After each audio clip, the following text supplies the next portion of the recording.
There is a type of theft so small, so completely invisible, that the victim never notices it happening. Not because they are careless, not because they are unsophisticated, not because they failed to protect themselves, because the amount being stolen is too small for any human being to pause over. 1 cent, 2 cents, 14 cents. Who stops their morning to check for 14 cents? Who calls their bank? Who files a report? Who does anything at all about 14 cents? Nobody. And that is exactly what he was counting on. By the time the FBI walked through his door, he had stolen over $1 million.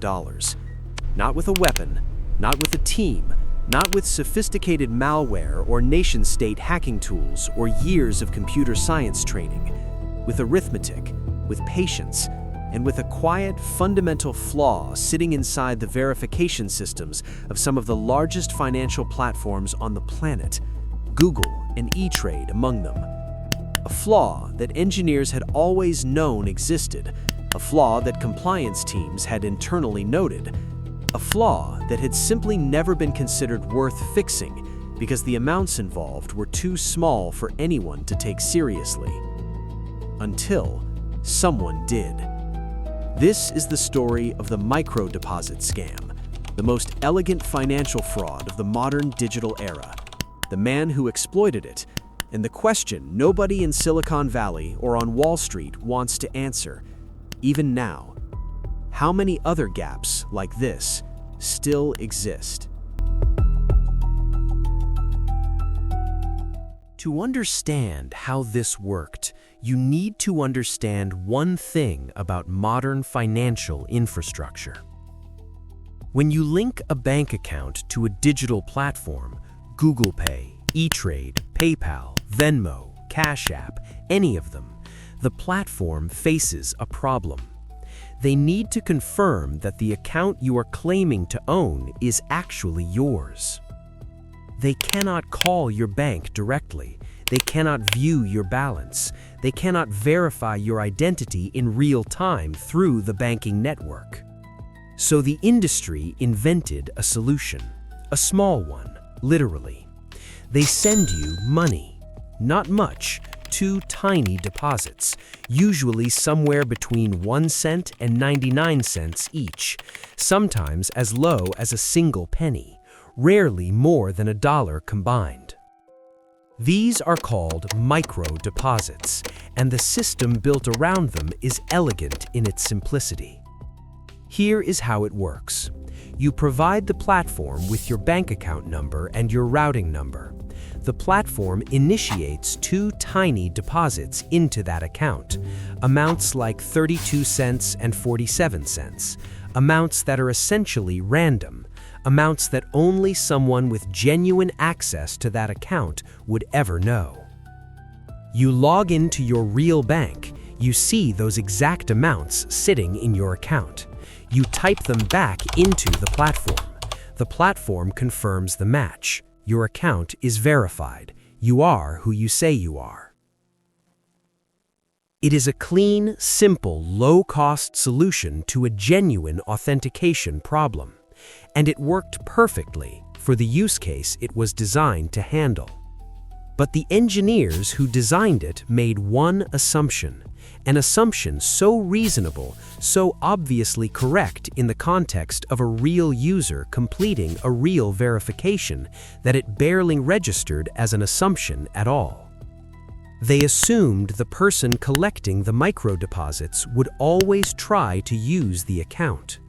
They assumed intent was always completion. And there was one more detail, a small operational reality that nobody ever prioritized changing.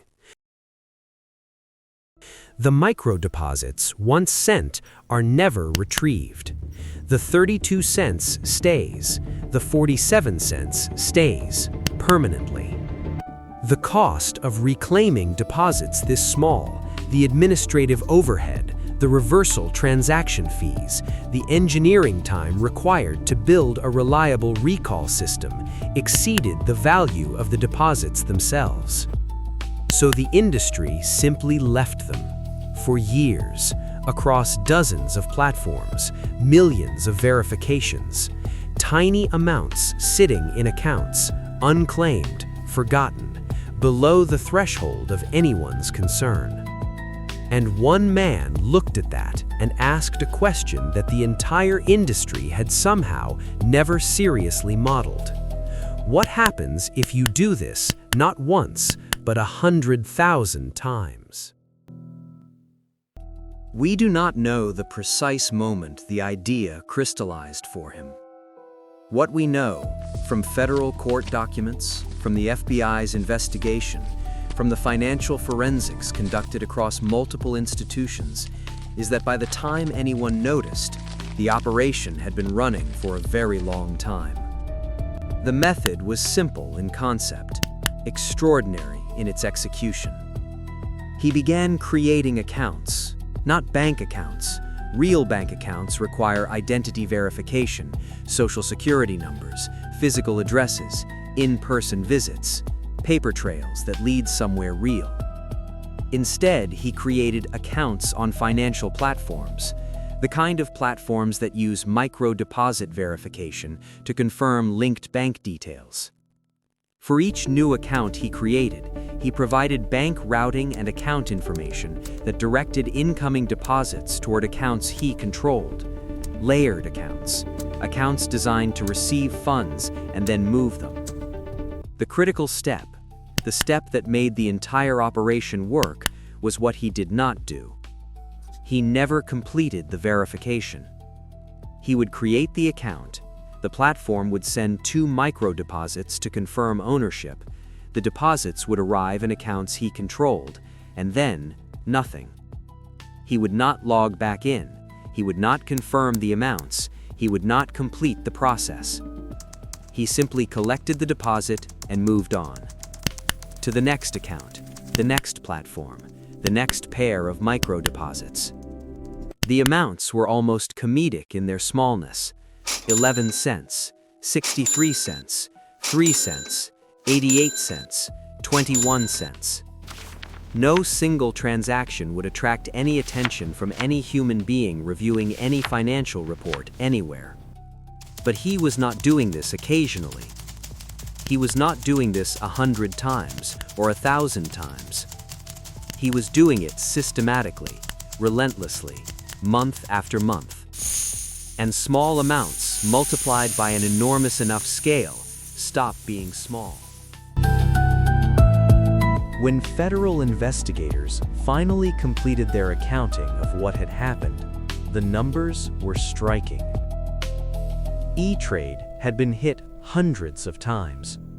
Google's payment verification infrastructure had been repeatedly exploited.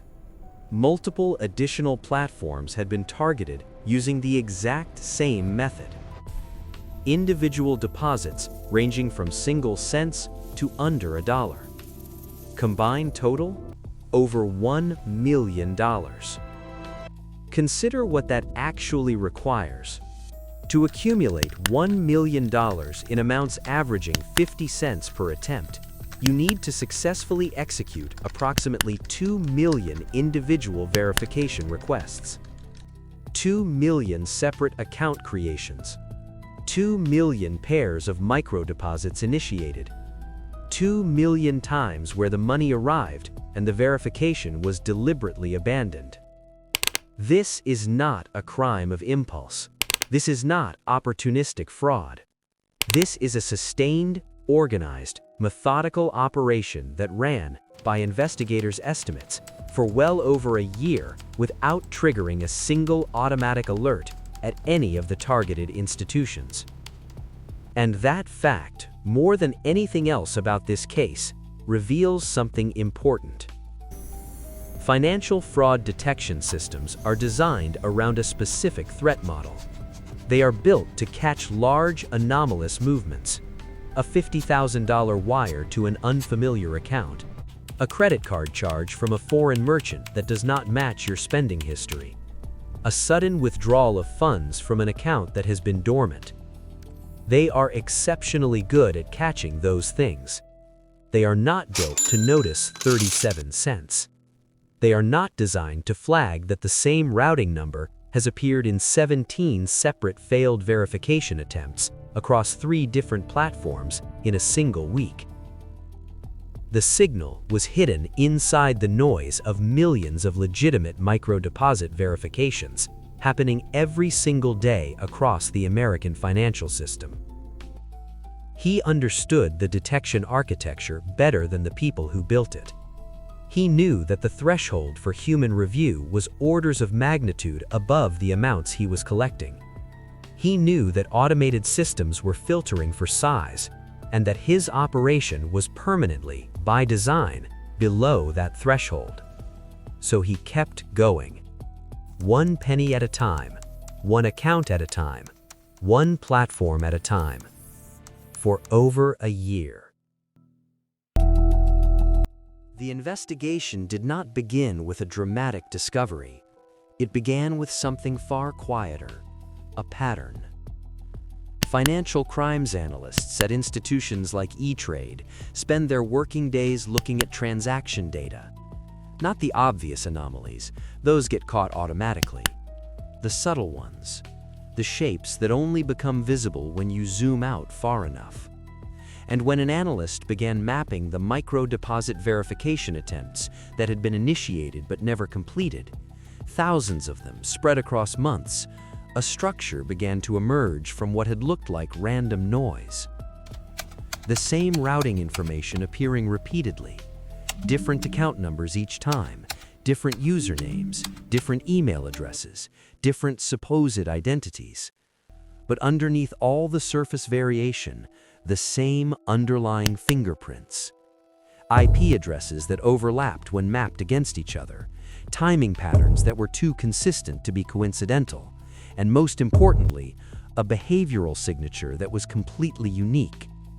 Every single verification attempt ended the same way. Deposits sent, deposits collected, verification abandoned. Legitimate users forget to complete verification occasionally. They get distracted, they close the browser, they come back later. Nobody in the entire history of the platform's micro-deposit verification system had abandoned the process at the same specific point thousands of times across such an extended period. The case was escalated to federal investigators. The FBI's Financial Crimes Unit began issuing subpoenas. Platform records, IP address histories, account creation logs, banking records across multiple institutions. What emerged was a detailed reconstruction of an operation that had been running quietly for over a year. Shell accounts layered behind other accounts. Funds moved through multiple transfers designed to create distance between the collected deposits and their ultimate destination. It was not sophisticated in the way state-sponsored cyber attacks are sophisticated. There was no custom malware, no zero-day vulnerability, no team of engineers supporting the operation. It was sophisticated in a different and, in some ways, more interesting way. It was operationally disciplined, consistent, patient, built around a genuine and deep understanding of where the gaps in the detection systems actually were. And once investigators had the full picture, once every account was mapped, every routing number traced, every IP address cross-referenced, the trail led to one person, working alone with a spreadsheet. The federal charges reflected the full scope of what had been uncovered: wire fraud, bank fraud, money laundering.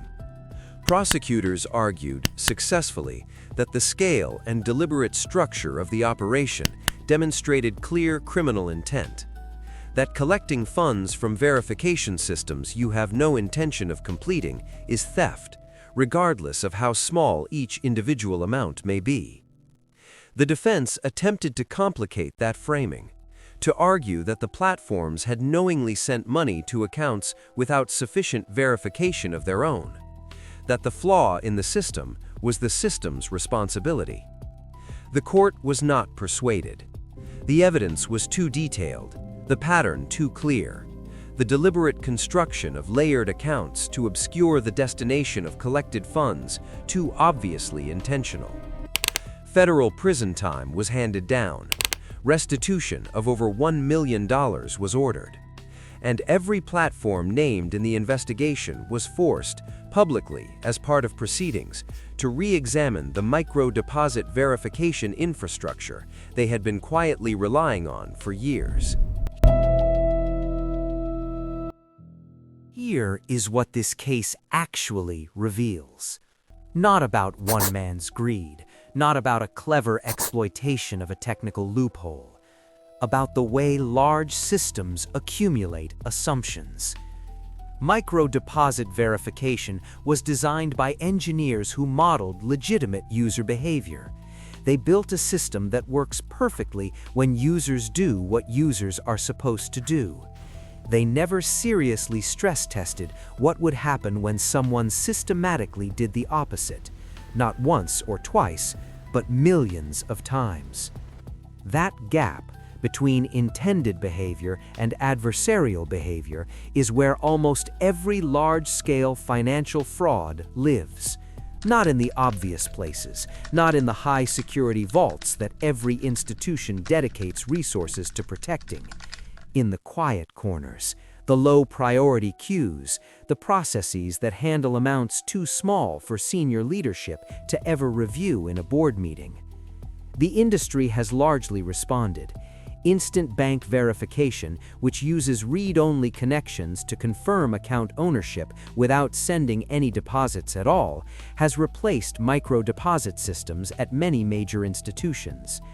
The specific gap exploited in this case is significantly narrower than it once was. But the lesson is broader than any single fix. Every large financial system has thresholds below which human attention does not reach. Every fraud detection architecture has assumptions built into it about what meaningful fraud looks like. Every platform, every institution, every infrastructure designed by engineers who modeled good faith users contains gaps that only become visible when someone approaches them from the other direction. This case did not expose a flaw in Google's security. It did not expose a flaw in E-Trade's security. It exposed a flaw in the assumption that security only needs to account for attacks that look like attacks. $1 million, stolen in amounts so small they were invisible to every automated system designed to catch theft. That is not remarkable because of the amount. That is remarkable because of what it tells us about how many similar gaps, right now, are sitting inside systems that hundreds of millions of people trust with their money every single day, waiting for someone patient enough to find them.